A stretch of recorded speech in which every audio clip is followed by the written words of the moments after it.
Welcome to Not Milk Never Milk. Subscribe if you're lactose intolerant. You start by confirming your sequence color space and frame rate so grading matches delivery. Open Lumetri scopes and dock waveform, parade, and vector scope.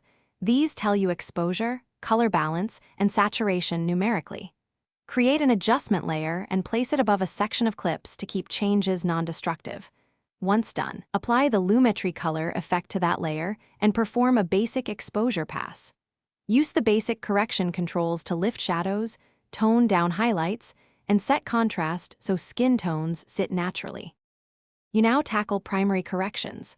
White balance first, using the eyedropper or temp/tint sliders to neutralize any color cast, because accurate neutrality makes later steps predictable. Then balance exposure, pull down highlights and boost shadows while checking the waveform to keep detail in both. Use curves for refined contrast and the RGB parade to fix channel clipping. Once balanced, add a subtle creative look or input LUT at low opacity to preview final intent. Make sure to toggle before slash after to judge the effect. You finish by applying secondary corrections.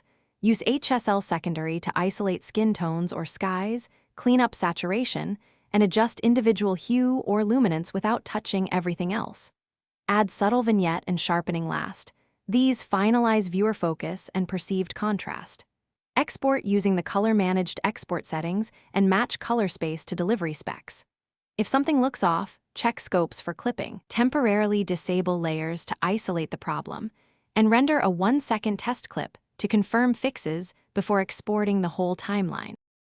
Thanks for watching. If this was helpful, leave a like and consider subscribing. See you next time.